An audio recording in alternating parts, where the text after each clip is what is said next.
오늘 장 랭킹5로 이어가겠습니다. 오늘은 앞서 예고해드린 대로 추석 특집으로 마련해봤는데요.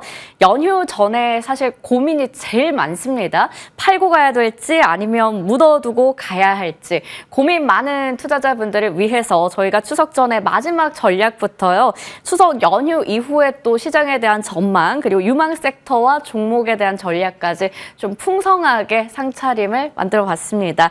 기대 많이 해주시고요. 오늘 두 분과 함께 이야기 나눠볼게요. IS 김태성 본부장, 오로라 투자자문 유창희 본부장과 함께합니다. 안녕하세요. 안녕하십니까. 네, 안녕하세요. 네, 오늘 저희가 또 많은 준비를 했습니다. 두 분에게서도 좋은 전략들을 좀 얻어봐야 될 것 같아요. 자, 그러면 가장 먼저 첫 번째 1위부터 열어보도록 하겠습니다. 조정을 받긴 했지만 슈퍼사이클은 의심하지 말자. 저희가 추석 특집인 만큼 오늘 또 이렇게 귀여운 토끼도 있고요. 달도 있는 것 같고요. 준비가 되어 있는데 조선주가 정말 이제 슈퍼 호황과 관련된 섹터이기 때문에 사실 걱정 없다라는 이야기 연초부터 있었습니다. 주가는 고공행진했었는데 아무래도 이제 고점이기도 하고 밸류에 대한 부담 또 환율에 대한 이슈 있다 보니까 최근에 고점 대비해서 약간 눌렸었거든요. 하지만 오늘 또 실적에 대해서 전혀 걱정할 거 없다. 오히려 이럴 때가 비중 확대, 매수의 기회다라는 증권가 시각이 나왔습니다. 이에 화답을 하고 있는 상황인데 자 그러면 사도 되는 걸까요? 먼저 유창희 본부장님께 질문 드릴게요. 증권가에서는 사라고 하는데 사라고는 사실 이전부터 했었죠. 네. 어제 샀으면 너무 좋았겠죠. 오늘 네. 올라가니까요. 지금이라도 사도 괜찮다고 보세요? 저는 크게 나쁘지 않다 생각 좀 하고 있어요. 오늘 이제 HD 현대, 미프조선이라든지 한국조선해양 등이 상당히 강한 상승을 좀 보여주고 있는데 일단은 실적이 상당히 좋게 나올 가능성이 높다라는 거죠. 물론 최근에 그 원화가 강세를 띠고 있는 부분들, 오늘 같은 경우도 10원 정도 원화가 강세를 좀 띠고 있는 것이 약간의 실적이 좀 영업이익이 좀 떨어질 수 있지 않게 우려감이 좀 있습니다만은 현재 조선 업황은 슈퍼사이클이 계속 장기화될 수 있다는 어떤 기대감들이 있는 거죠. 왜 그러냐면 친환경 선박으로 좀 교체 수요가 계속 잘 나오고 있고 또 배라는 게 한 20에서 25년 정도 지나게 되면은 새로운 배를 건조해야 되는데 그 시기에 지금 맞물려 있다는 것이죠. 그런 상황에서 과거와 다르게 국내 조선사들이 엄청나게 투자를 하는 게 아니라 기존의 도크를 활용하기 때문에 여기에 대한 어떤 불확실성도 상당히 낮다라고 저는 생각을 좀 하고 있습니다. 대표적으로 LNG선 같은 경우는 2020년 대비해서 2020년 12월 대비해서 한 40% 정도 가격이 상승하고 있는 거고요. 컨테이너 같은 경우는 15,000 TU급으로 해서 본다라면 3년 전 대비해서 한 90% 정도 상승을 하고 있다고 합니다.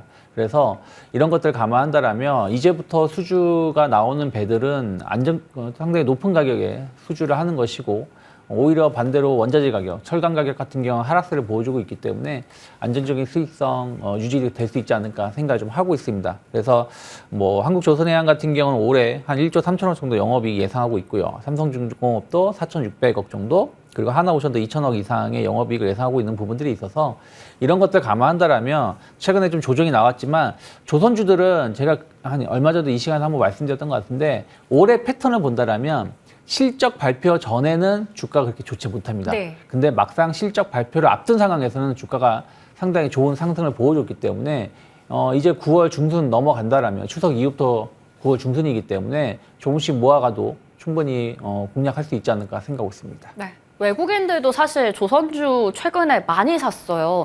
일단 실적에 대한 부분 여전히 탄탄합니다. 펀더멘탈 측면에서도 내러티브 측면에서도 여전히 좋은 게 조선 섹터가 아닌가 싶은데 충분히 모아갈 수 있다라는 전략을 챙겨주셨습니다. 유창희 본부장님 그러면 종목 하나만 픽해 주실 수 있나요?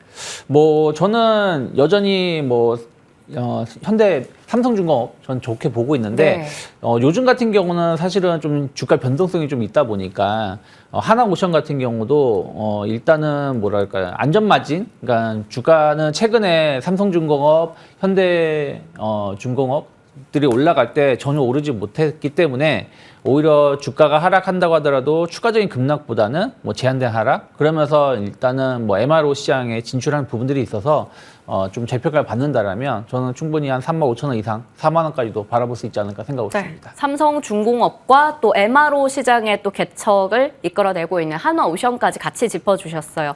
자, 그러면 조선 기자재로 넘어가겠습니다. 기자재 쪽은 이제 대왕고래 뭐 이슈도 같이 붙어서 잘 가기도 하고요. 오늘도 그 이슈가 아무래도 나와 있긴 해요. 이쪽은 저희가 김태선 본부장님께 좀 여러 차례 질문 드렸었고 네. 피팅 밸브를 보자라고 말씀 주셔서 실제로 그쪽이 잘 갔었거든요. 네. 그런데 이제는 피팅 밸브 말고 다른 쪽도 사실 잘 가고 있는 것 같습니다. 그쵸. 예전에 말씀해 주셨던 보냉제도 좋은 네. 것 같고요. 지금 담아볼 종목 있을까요? 저는 만약 기자재 쪽을 보신다면 세진중공업이라는 기업이 있거든요. 네. 그러니까 이 기업에 여러분들이 조금은 더 집중을 해보실 수 있는 게 피팅 밸브를 만드는 혹은 이제 보냉제를 만드는 기업들은 여러분들이 이미 여러 기업을 알고 계실 겁니다. 피팅 밸브만 하더라도 뭐 화성 밸브도 있겠지만 뭐 조선 쪽으로 가게 되면 태광, 성강밴드, 하이로코리아들이 많이 거론이 되고 보냉제도 한국화봉, 동성화이텍 이런 기업들이 많이 거론이 되잖아요. 그런데 지금 조선 배에 탑재되는 탱크를 만드는 기업 어디냐라고 하면 세진중공업밖에 없다라고 좀 보시면 될 것 같아요. 네. 그래서 이제 시장 점유율을 가장 높게 가져가는 상황이기도 하고 HD 한국조선해양에 대한 어떤 매출 빈도가 굉장히 높았었던 기업들인데 최근에 보면 삼성 계열 체인까지도 지금 납품을 진행을 하고 있는 상황이라서 어떻게 보면 24년도 2분기 실적이 살짝 조금은 이제 컨센 하회하는 모습이 나오면서 주가가 밀렸지만 길면 길수록, 길게 보면 볼수록 지금 어차피 HD 한국조선해양도 슬롯이 최소 3.5년 그리고 HD 현대 미포조선 같은 경우에는 2.7년 정도 다 슬롯이 꽉 차 있는 상황이라서요. 이에 따라서 저는 세진중공업의 탱크 수요 또한 충분히 좋아질 가능성이 높다라고 보면 가격적인 메리트도 생긴 현재 구간에서 지금 지켜보는 것도 괜찮지 않겠는가. 그리고 조선 같은 경우에는 두 가지 포인트를 여러분들이 꼭 보셔야 돼요. 신조선가가 여전히 좋은 가격에서 머물러 있느냐. 그리고 두 번째, 이 조선에 가장 많이 들어가는 철판이 후판입니다. 네. 그러면 후판 가격이 올라가면 조선사들은 안 좋겠죠. 근데 지금 후판 가격이 하향 안정화가 되고 있다라는 네. 부분도 저는 충분히 어떤 조선사들이 마진율을 좀 챙겨갈 수 있는 그러한 시기이기 때문에 저는 이쪽에 대한 관심도는 여전히 관심 있게 보셔야 된다라는 의견 드리겠습니다. 네, 그동안 또 피팅 밸브 쪽은 많이 가기도 했었고 우리 잘 알고 있는 종목들 언급해 주셨어요. 세진중공업 같은 쪽도 한번 보자라는 부분 함께 짚어주셨네요. 자, 그러면 김태선 본부장님께 질문 하나 더 드릴게요. 대왕고래 쪽 네. 워낙에 여러 차례 여쭤봤었어가지고 2차 로드쇼 일정이 있어요. 관련주 미리 사도 괜찮다라고 보세요? 일단은 화성 밸브가 대장인 것 같은데 네. 지금 움직이고 있죠. 네. 지금 움직이고 있어서 오히려 만약 트레이딩을 하실 거면 지금이다라는 이야기. 지금. 만약 발표가 되게 되면 우리나라 K국장의 세론인가요? 네. 특정상 세론 뉴스로 나올 가능성이 높아서 저는 만약 이쪽에 대한 관심도를 높여가신다면 지금 트레이딩 해야 되는데 어렵습니다.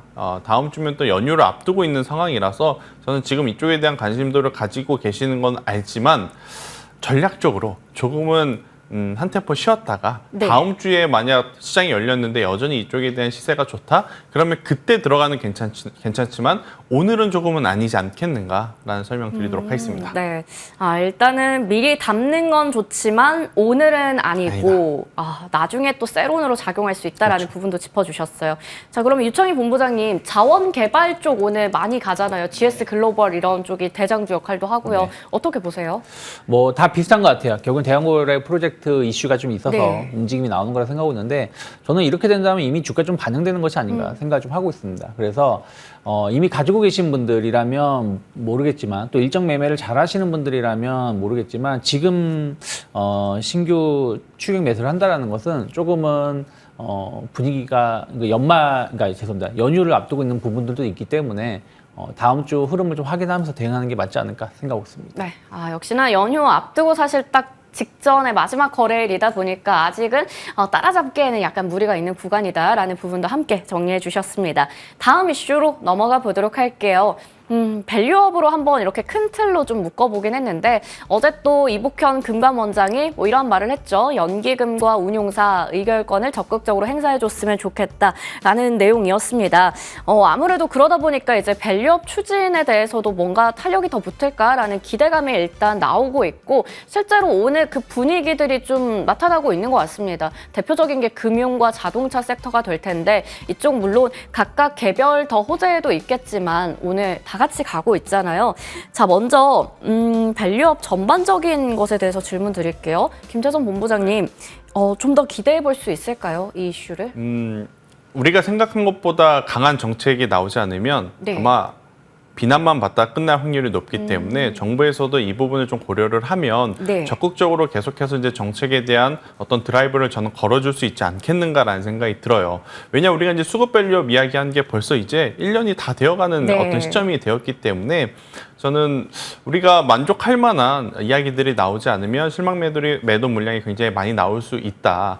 대신에 은행사라든지 보험, 증권 같은 경우에는 최근에 또 금리 인하 시기에 굉장히 또 부담이 있지 않겠는가라는 또 우려 섞인 목소리도 있어요. 그런데 이제 우리나라 증시의 특성을 좀 생각을 해보면 정부 정책에 순응해야 된다. 그래야 이제 굉장히 또 좋은 성과를 볼 수 있었음을 과거의 사례들을 이제 놓고 이제 생각을 할 수 있기 때문에 저는 은행주가 최근에 가격적인 조정이 나왔기 때문에 충분히 가능하다라는 생각이 들고 있고 오늘 뭐 어느 정도 반등은 한 상태이지만 지금이라도 나쁘지 않다. 왜냐하면 이쪽에 대한 관심은 우리가 성장주라든지 테마주 보듯이 오늘 사서 당장 다음 주에 5% 10%의 어떤 수익을 생각하는 것이 아니잖아요.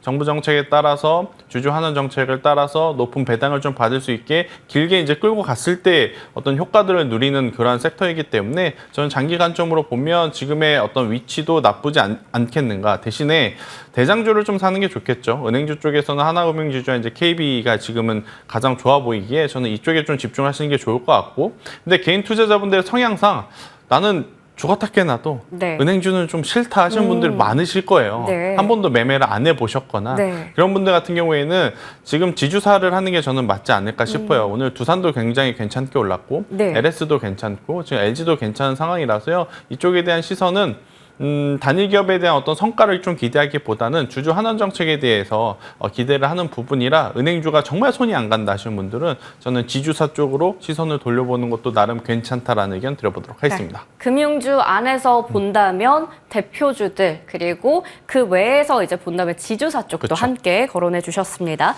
자, 그러면 공통 질문으로 이제 유창희 본부장님께도 얘기 들어볼게요. 밸류업 지수에 대한 발표 이제 얼마 남지 않았다 보니까 아무래도 관련주들 지금 같은 시장에서 경기 방어주 역할을 하는 거 좀 잡아보는 거 어떻게 보세요? 저는 충분히 해볼 수 있다 생각을 좀 하고 있어요. 올해 패턴들을 본다면 밸류업 관련돼서 어떤 뉴스가 나오면 주가는 하락을 했어요. 네. 하지만 길게 보면은 그 이후에는 주가는 계속 우상향을 네. 했거든요. 그러니까 밸류업 관련돼서 정책은 계속 나올 수밖에 없는 거고 또 이들 기업들이 의외로 경기가 안 좋을 때도 좀 꾸준한 실적을 보여줄 수 있는 기업들이 상당히 많이 있습니다. 뭐 대표적으로 금융주들이죠.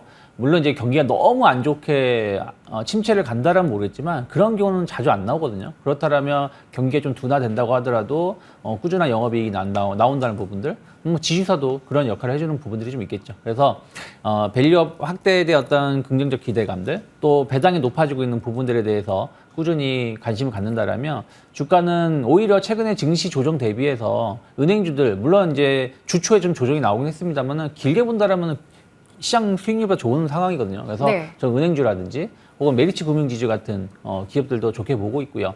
그리고 밸류업 관련해가지고 적극 동참하겠다라고 발표한 기업들을 좀 봐야 된다는 생각을 네. 좀 하고 있어요. 그럼 현대글로비스라든지 뭐 현대차라든지 그리고 뭐 HD 현대 같은 기업들도 충분히 저는 투자해볼 만한 매력이 있지 않나 판단하고 있습니다. 네, 역시나 금융주에 대해서 중장기적으로도 좋은 시각을 두 분 다 갖고 계세요. 거기다가 각 기업별로도 이제 주주 환원 정책 강화에 대해서 이야기 한쪽들 한번 눈여겨보자 이렇게 말씀해 주셨습니다.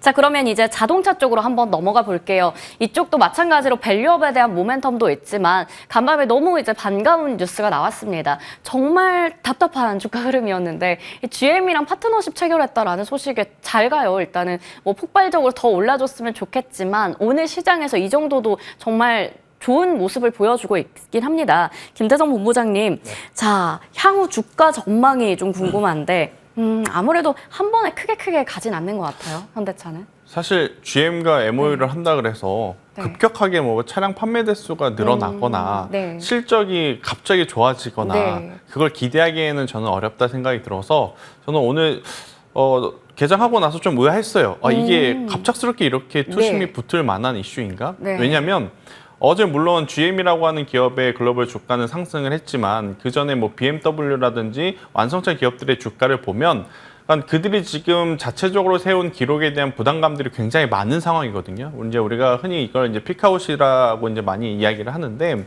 지금 그런 상황 속에 MOU 뉴스 하나만으로 시총이 이렇게 큰 기업들, 부품사까지도 오늘 굉장히 또 좋은 모습을 보이잖아요. 네. 이렇게 올라갈 일인가 생각은 들어요. 근데 결국 주식은 수급이 몰려야 되는 거잖아요. 그래서 저는 뭐 현대차, 기아도 물론 좋지만 지금 우리나라 증시의 가장 큰 문제는 뭐냐? 거래 대금이 많지 않다라는 네. 거잖아요. 그러면 적은 거래 대금으로 움직일 수 있는 종목은 어디? 완성차보다는 저는 부품 쪽? 부품사가 아닐까라는 네. 생각이 들어서 현대차, 기아가 현재 구간에서 뭐 폭발적인 상승 기대도 안 합니다. 그냥 잘 버텨준다라고 하면 지금 우리나라 자동차 부품사는 한 가지 지금 기대하고 있는 쪽이 있죠. 인도 시장에 대한 개화. 네.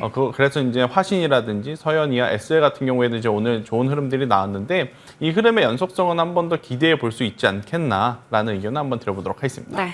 오히려 이 MOU 이슈에 대표주가 크게 반응하기보다는 낙수효가 기대되는 부품 쪽을 보자라는 부분 짚어주셨어요. 화신이나 서현, 이화 등등의 종목들 언급해 주셨습니다. 자, 유창희 대표님, 자동차 부품주 어떻게 보세요? 워낙 최근에 자율주행이나 이런 이슈들 좀 같이 묶였어서 좀 볼만한 종목들이 있지 않을까 싶거든요. 네, 뭐 저는 이번 내용 상당히 좀 의미가 있다 생각을 좀 하고 네. 있어요. 어떤 의미가 있냐면은 작년 이맘때일 거예요.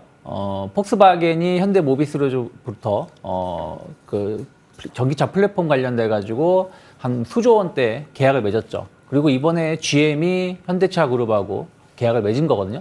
하이브리드 차량하고 전기차 관련된 플랫폼을 기술을 공유한다는 것인데, 그럼 이게 어떤 효과를 볼 수 있는 거냐면, 우리가 테슬라를 본다라면 전기차가 좋아서 테슬라의 주가를 고평가를 주는 게 아니라 FSD라든지 뭐 로봇이라든지 이런 부분들에 대해서 긍정적인 평가를 해주면서 고평가를 주는 거거든요. 왜냐하면 FSD를 판매를 해가 다른 차량 브랜드에 판매를 해가지고 수익을 얻는다는 거죠. 그럼 현대차 그룹은 차량 플랫폼을 수출한다는 부분들을 본다면 이 부분에 대해서 아직 시장은 평가를 해주지 않고 있기 때문에 지속적으로 관심이 좀 필요하다 생각을 좀 하고 있고요. 또 이번에 MOU를 맺은 내용이 GM은 하이브리드 차량 기술 인력이 거의 없다라고 보시면 될 것 같아요. 네. 근데 이 기술을 공유한다? 그러면 새로운 자동차 라인업이 생기겠죠. 그러면 하이브리드 차량 관련돼서 기술력을 인정받고 있는 코리아 FT. 오늘 약간 상승폭이 조금 줄어들긴 했지만 어쨌든 가장 높은 상승률을 보여주고 있는 게 새로운 매출 성장에 대한 어떤 기대감도 충분히 나올 수 있다 생각을 좀 하고 있고요. 또 SL 같은 기업도 부품 어떤 플랫폼을 공유한다, 전기차 플랫폼을 공유한다. 그러면 이제 BMS 관련돼서도 SL이 좀 성장 가능성이 좀 있지 않을까 생각을 좀 하고 있습니다. 그렇기 때문에 현대차 쪽에 핵심 기술, 뭐 전기차든 하이브리드든 관련된 핵심 기술을 부품을 좀 공급하고 있는 기업들, 기술을 보유해서 부품을 공급하는 기업은 자연스럽게 새로운 완성차 업체가 파트너가 생기는 거나 마찬가지로 보시면 되기 때문에 이들 기업 중심으로 해가지고 저는 선별적인 대응 충분히 해볼 수 있지 않을까 생각하고 있습니다. 네, 마찬가지로 부품주에 대해서 좀 긍정적인 의견을 함께 주셨습니다. 이 섹터 안에서는 그쪽 한번 지켜보도록 하겠습니다. 자, 그러면 다음으로 넘어가서 이제 시장의 전략 한번 세워보도록 할게요. 날씨는 아직 좀 무덥습니다. 습하기도 하고요. 하지만 이제 뭐 추석 지나면 진짜 가을 오겠죠. 풍성한 가을 거지를 해야 될지 아니면 가을 태풍 주의를 좀 해야 될지 어느 방향으로 흘러갈지 고민이 많이 됩니다. 그래서 오늘은 사실 그렇게 손이 좀 공격적으로 나가진 않을 것 같긴 한데 고민 많이 돼요. 자, 그러면 지금 연휴 끝나고 바로 FOMC가 있기 때문에 우리가 이제 뭐 안심하고 연휴를 즐기기는 좀 어려울 것 같은데 연준의 지금 선택에 대해서도 사실 빅컷과 베이비컷에 대한 입장차가 좀 나타나고 있습니다. 자, 어떻게 될까요? 김재성 본부장님, 누구도 모르겠지만 이제 우리 시나리오 한번 세워볼까요? 저는 0.25가 25bp가 네. 일반적이기 때문에 그 외에 B컷에 대한 저는 생각은 지금 안 하고 있는 상황이고 그렇게까지 큰 기조가 바뀔 만한 이슈는 우리가 쉬어가는 월, 화, 수 사이에 많지는 않을 가능성이 높다는 네. 생각이 들어요. 그래서 저는 오늘 시장이 어떻게 보면 다음 주 시장이 이럴 거야, 9월달 시장이 이럴 거야, 3분기 시장이 이럴 거야 라는 것을 지금 보여주고 있지 않나 싶은 게 반도체는 계속해서 가능성은 주지만 확실하게 좀 시세가 낼 만한 어떤 이슈가 모자른 3분기 대신에 반도체 IT에서 이제 나왔던 수급이 어디로 지금 가느냐? 삼성 바이오로직스를 대표하는 제약바이오 쪽으로 지금 가고 있는 상황이라 저는 어떻게 보면 시세의 연속성, 추세 추종 매매를 원하시는 분들은 제약바이오를 반드시 봐야 된다라고 생각을 하고 있고 근데 이제 천천히 나눠서 분할 매수를 이제 모아가는 전략을 선호하신 분들은 당연히 다른 거 볼 게 아니라 반도체 IT를 지금 보셔야 된다. 그러면 반도체 IT를 볼 때 지금 가장 중요한 일정은 뭐가 있느냐? 사실 어제까지만 하더라도 3분기 실적만 저는 보면 된다 생각을 했었거든요. 네. 근데 오늘 조금 이제 반도체 시장에서 분위기가 바뀐 게 미국에서도 마이크론에 대한 부정적인 이야기들이 지금 많이 나오잖아요.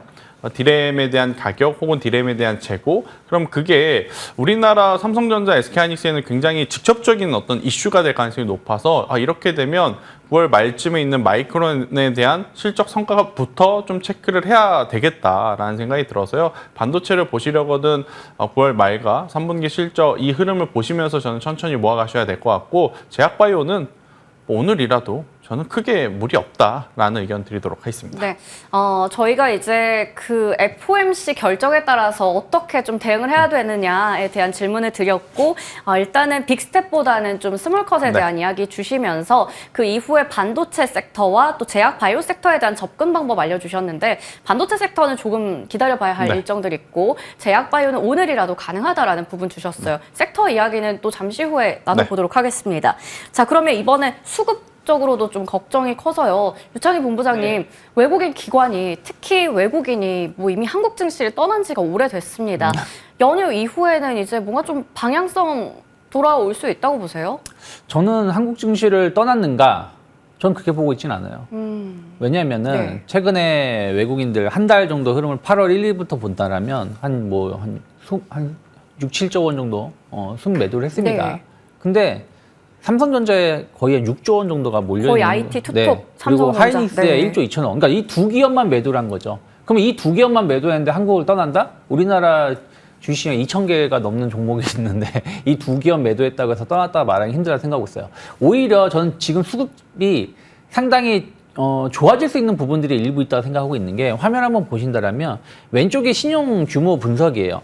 근데 지난 이제 7월 말 8월 초에 조정이 나왔을 때는 신용 융자가 한 3조 원 정도 줄어들었거든요. 근데 지금 지난주에 증시가 조정을 받을 때 1조 원 정도 신용 융자가 줄었습니다.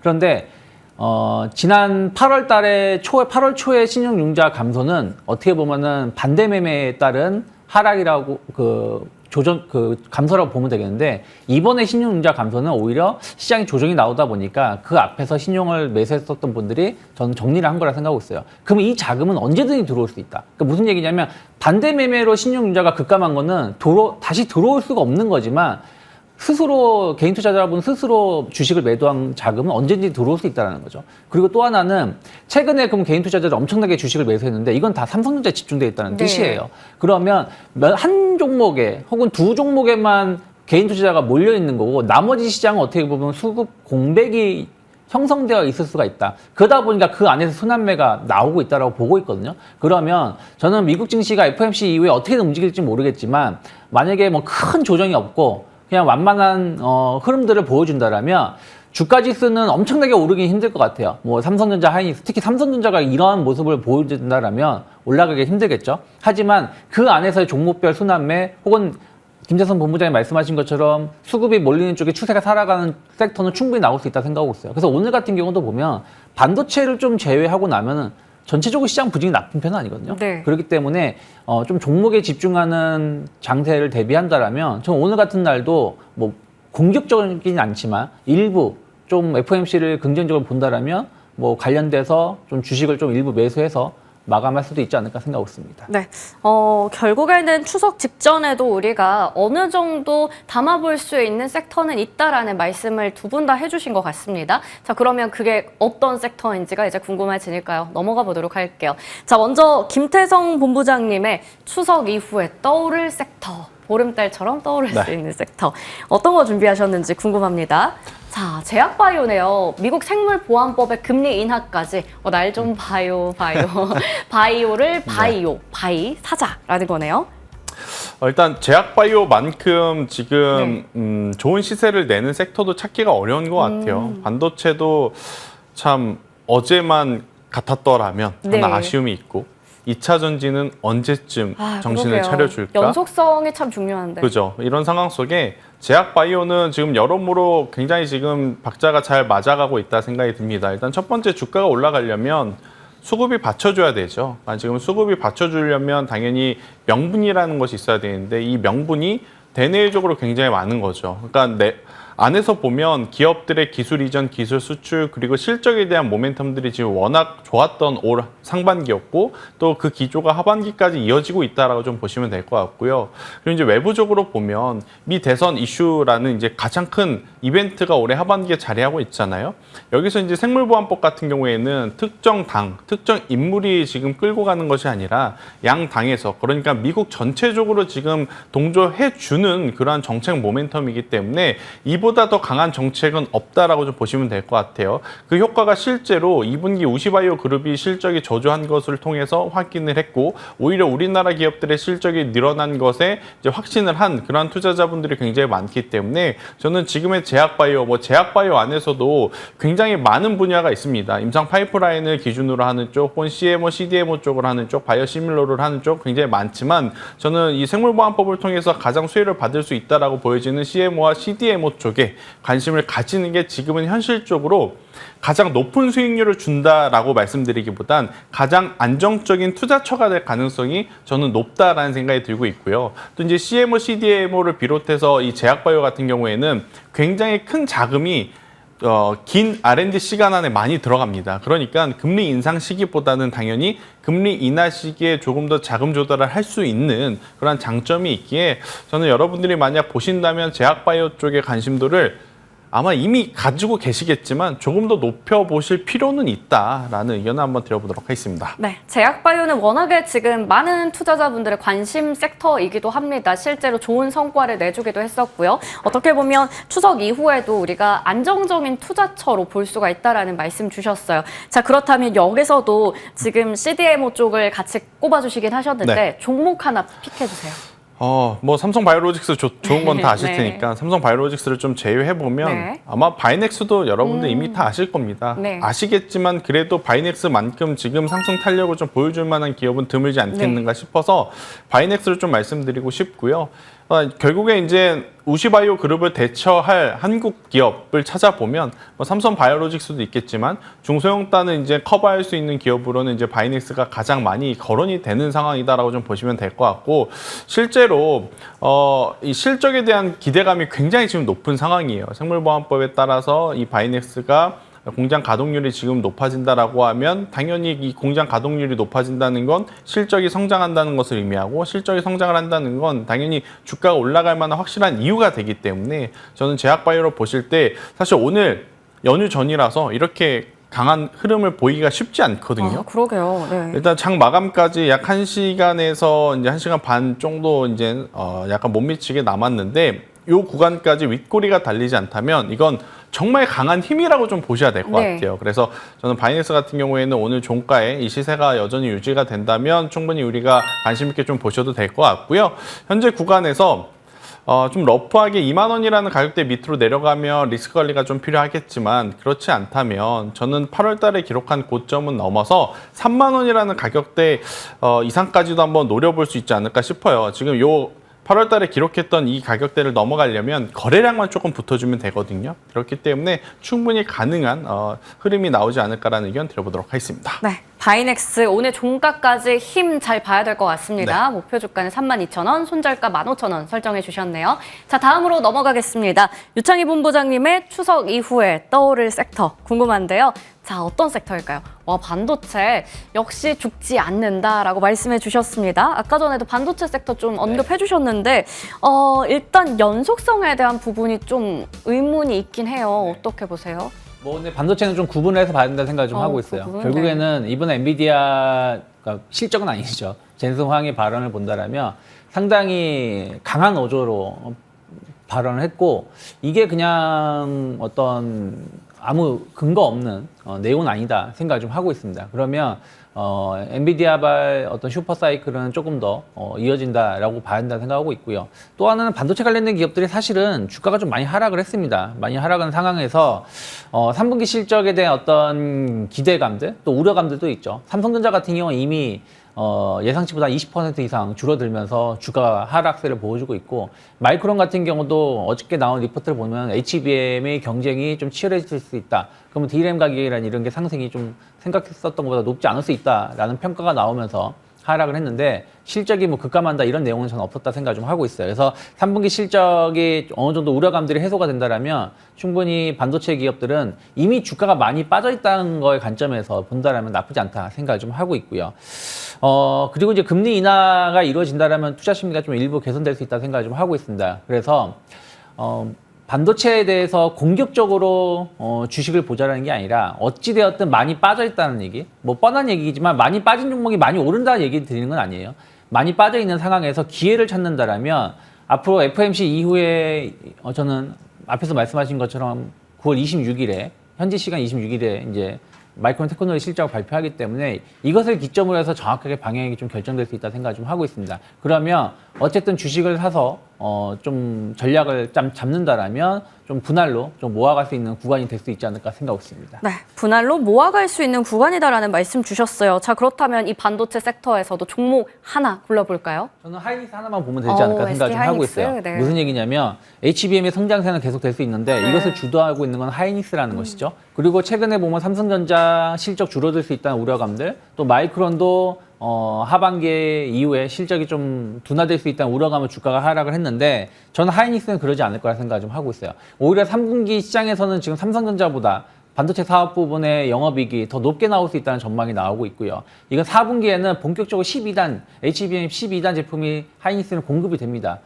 마이크론은 이제 시제품을 보냈다고 하고 있고요. 삼성전자는 아직 8단도 통과를 못한 상황이에요. 8단 통과 못했는데 12단 통과를 바로 한다? 이건 저는 어불성설이라는 생각을 좀 하고 있습니다. 그러면 결국에는 그렇게 생각하고 있어요. 1등 기업만 지금 계속해서 주목받는 거 아니겠습니까? 미국 같은 경우도 마찬가지죠. 그렇게 본다라면 하이닉스에 대한 어떤 재평가는 충분히 나올 수 있지 않을까 생각을 좀 하고 있어요. 그래서 저는 지금 권역에서부터는 어느 정도 저점이 좀 확인될 수도 있지 않을까. 혹은 추가적인 하락이 나온다고 하더라도 충분히 저는 20만 원 정도까지 목표가는 열려 있지 않을까 생각하고 있고요. 뭐 13만 원만 크게 이탈하지 않는다라면 한 발 손절가가 거의 없다라고 보시면 될 것 같아요. 리스크 관리는 하되 엄청난 충격이 발생하지 않는다라면 지금부터는 조금 분할 매수를 해볼 수도 있는 구간이 아닐까 생각하고 있습니다. 네, 리스크 관리도 필요하지만 일단은 지금부터 분할 매수가 가능하다라는 부분에서 SK 하이닉스 하나 딱 보자 말씀해 주셨어요. 목표 주가는 20만 원 설정해 주셨습니다. 자, 저희가 이렇게 또 추석 연휴 직전에 특집 방송으로 꾸려봤는데요. 오늘 알찬 시간이 되셨길 바라겠고요. 연휴 잘 보내시고 또 이후에도 수익을 풍성하게 거두시길 바라겠습니다. 지금까지 IS 김태성 본부장, 오로라 투자자문 유창희 본부장과 이야기 나눠봤습니다. 고생 많으셨습니다.